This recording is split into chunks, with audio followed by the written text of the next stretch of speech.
তাহাজ্জুদ তার কবুল হয়ে যাবে।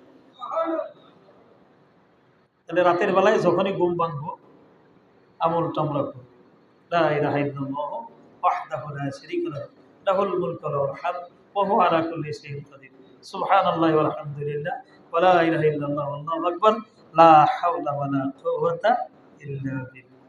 এরপরে যা দোয়া করবেন আপনি ফজরের সময় ঘুম থেকে উঠেই আমলটা করেন।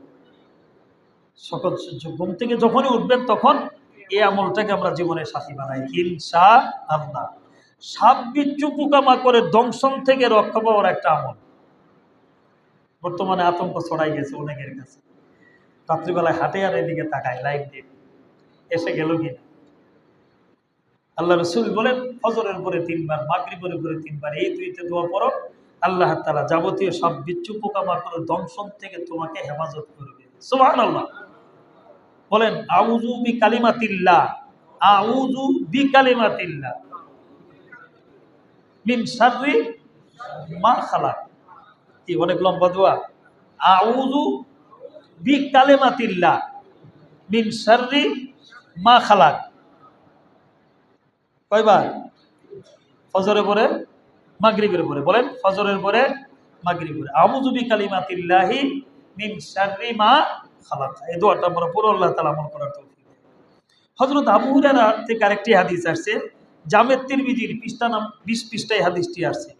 কোন ব্যক্তি যদি লা হাওলা ওয়ালা কুওয়াতা ইল্লা বিল্লাহ ওয়ালা মানজা মিনাল্লাহ ইল্লা ইলাইহি, এই দোয়াটা যদি পড়ে, ছোট দোয়া, লা হাওলা ওয়ালা কুওয়াতা ইল্লা বিল্লাহ ওয়ালা মানজা মিনাল্লাহ ইল্লা ইলাইহি, আল্লাহ থেকে বাঁচার কোনো আশ্রয় নাই তিনি ছাড়া, ওইটুকুর অর্থ।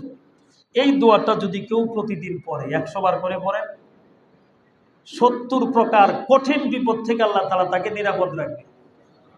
কয়টা কঠিন বিপদ? 70টা কঠিন বিপদ থেকে নিরাপদ রাখবে। সবচেয়ে ছোট যেটা, যেই বিপদটা, এটা হলো দারিদ্রতা। 70 নম্বর সিরিয়ালে যেটা, সবগুলোই আছে বড় বড়।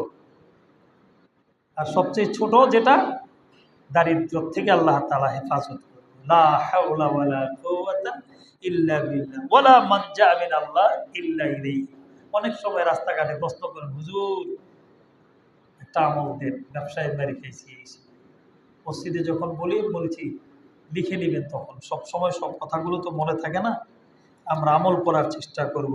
আল্লাহ তাআলা আমাদের আমল করার তৌফিক দেয়। জোরে বলি আমিন। ওয়া আখিরু দাওয়ানা